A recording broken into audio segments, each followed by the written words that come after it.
Are incels just mentally unwell and isolated, or are they part of an online extremist movement? They don't just say I'm lonely, it's things like chads get all the girls, females are evil, and society is rigged against us. Ugh. That we're talking about says we need better earlier intervention, peer support, online education, and de-radicalization that doesn't shame but actually understands your pain. Hello, Globies. Welcome to the World Health Investigation Podcast.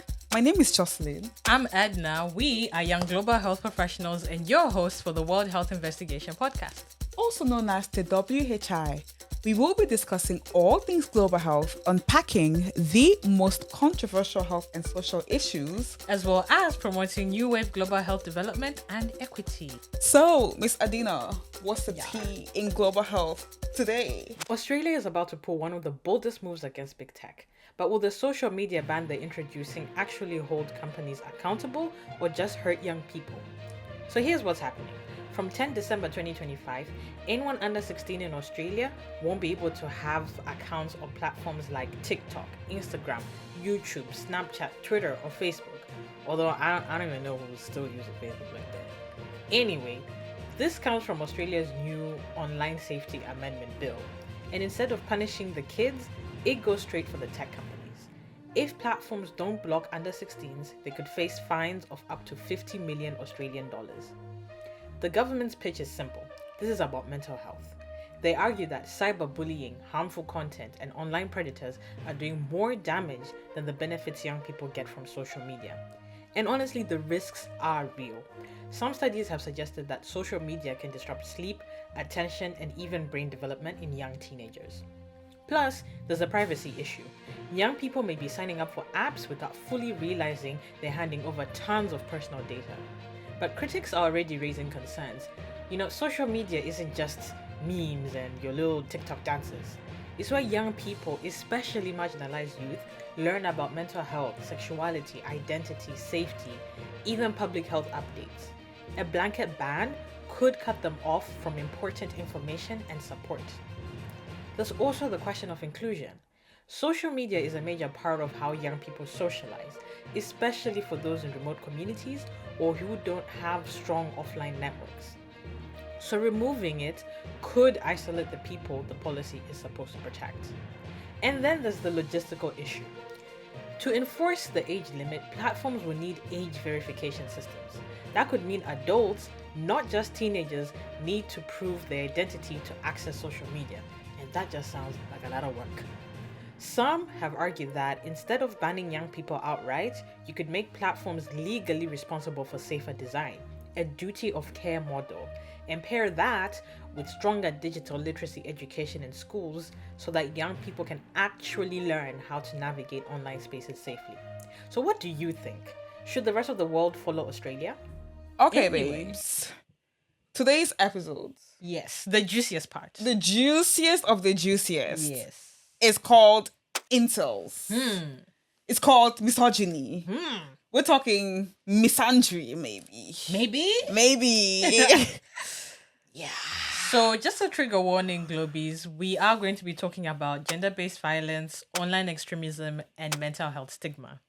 So take a breath. Maybe two. This is gonna get real. Woo! Who the hell are you onto our insults, girl? What the hell? What the? Who are incels? Yes, let's dive into it. So, Globies, this week's episode is less lemon ginger immunity shots and more spicy red flag energy. Yeah. Yep, because today's topic dives into incels, online hate, gender-fueled extremism, and what happens when toxic ideologies turn into actual violence. Think 4chan forums, misogyny, memes, and unfortunately, mass violence.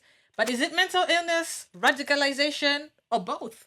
Well, the UK government dropped a major research report on incels last year, highlighting just how blurred the line is between isolated suffering and extremist ideology. And spoiler, this is a global health issue too. First off, let's define some language. Incel, involuntary celibates. Basically, someone, usually male, feels that they're denied, romantic or sexual attention. But it's not just sad boy hours, Sha. It's The incel community online is full of deep anger, often targeted at women, attractive men, or society in general. They don't just say I'm lonely. It's things like chads get all the girls, females are evil, and society is rigged against us. Ugh. And it's giving toxic spiral energy. And it's almost like there's some glorification of mass shooters. And it's the more sad the post is, the more interaction it gets on social media. Yeah, that's the sad reality. Social media has fueled all of this as well. Yeah. So here's our key question today. Are incels just mentally unwell and isolated, or are they part of an online extremist movement? Well, according to the United Kingdom government reports in 2023, it's actually complicated. A lot of incels do struggle with depression, anxiety, and trauma, but not all mentally ill people become radicalized.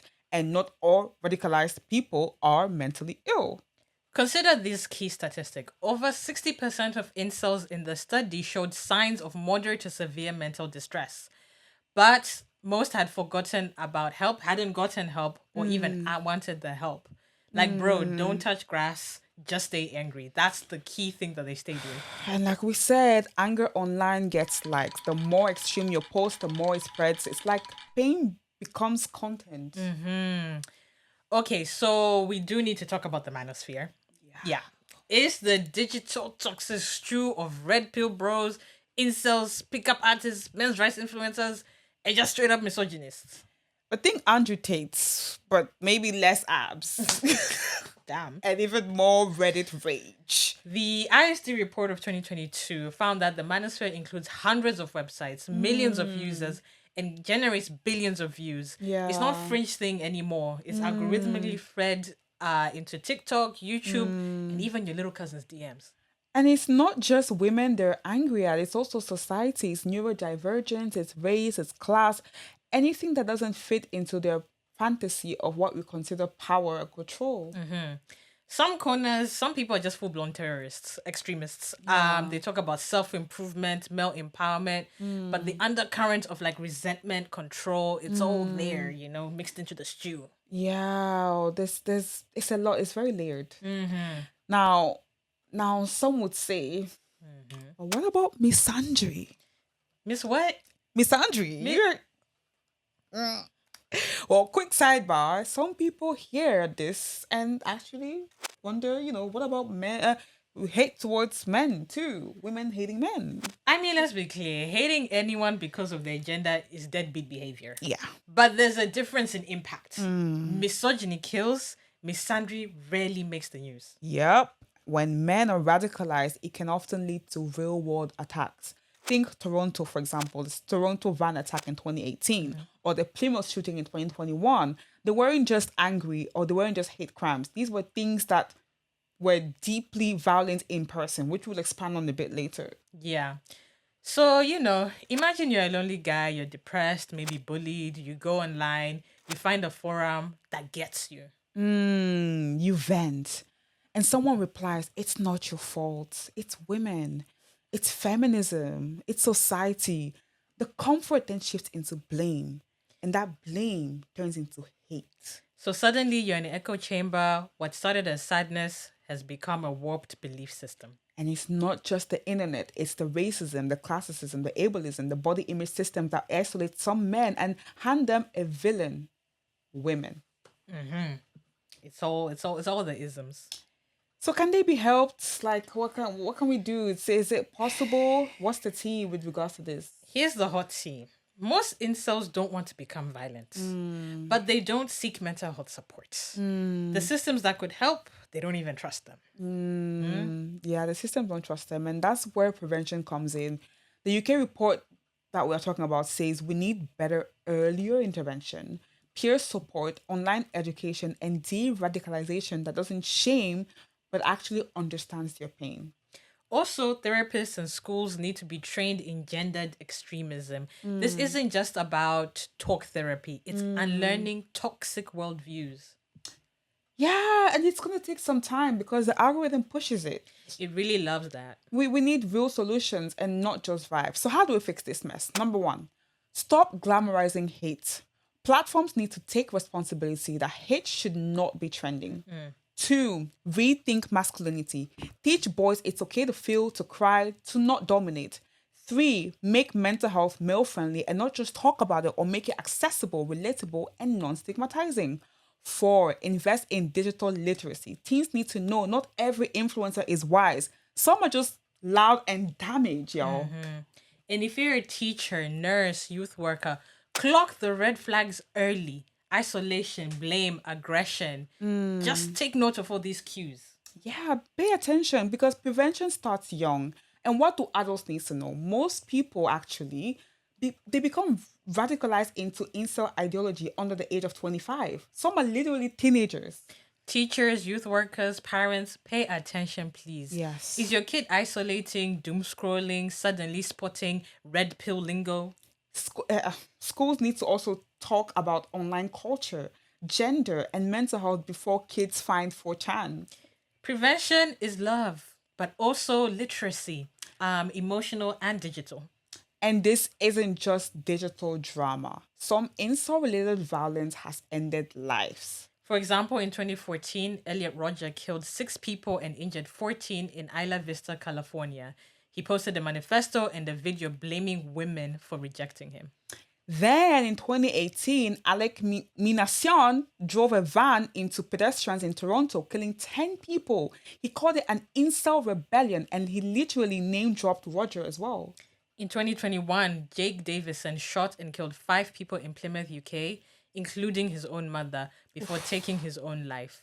He was active in online incel spaces and consumed extreme misogynistic content. These weren't isolated, these were hate crimes. The UK government now considers incel linked ideology a potential terror threat under prevent strategy. It's actually a strategy called prevent strategy. Yeah. So if someone says it's just memes, remember some of those memes actually have body counts. And prevention isn't just about stopping violence, it's about giving young people healthier ways to process loneliness, rage, and confusion. Again, prevention is love, but so is literacy, emotional and digital. Now, on to something more interesting. How do we recognize signs of extreme misogyny in ourselves and in others? Okay, take a deep breath because this might sting a little bit. Right. Let's talk about how to spot extreme misogyny, not just in the incel forums, but in everyday conversations, TikToks, or even our own thoughts. Misogyny isn't always, I hate women. Sometimes it's disguised as jokes, just facts, or fake deep self help. So here are 5 ways to recognize misogyny in yourself. Yes, I said it, in yourself. In yourself. It's okay to check yourself. Yeah. Number 1, do you generalize women? Like girls only date rich guys or women are all manipulative? 2, do you feel owed attention or sex? Like women are prizes, not people? 3, do you think being nice should guarantee romance? That's not kindness, by the way, that's entitlement. 4, do you get angry when women set boundaries? That's not control.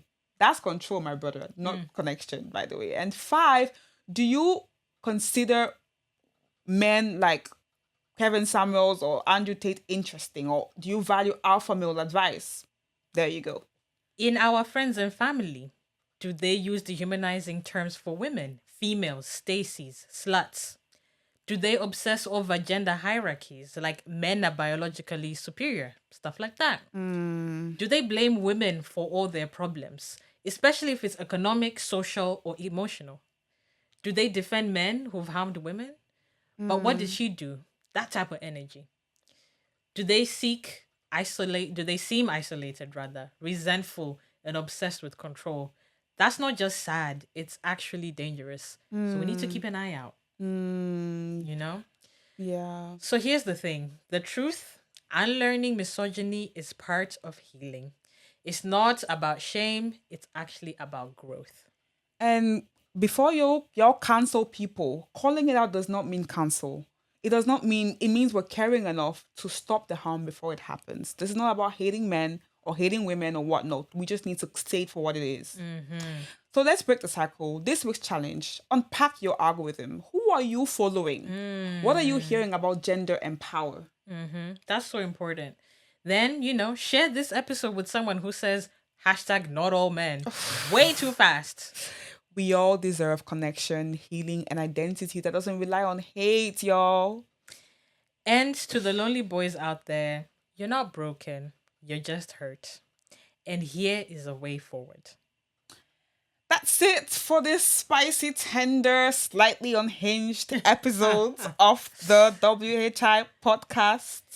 Yes, thank you again for listening, for learning, for unlearning, side-eyeing the manosphere with us. Oh, if this gave you some perspective or made you rethink Andrew Tate's, like and subscribe. I mean, I hope you were not thinking Andrew Tate. If you're already watching us, you probably, but please still, hit subscribe. Hit subscribe. Until next time, make sure you stay informed and remember, your algorithm is not your therapist. No, it's not. We told you in the AI episode. We'll tell you here again.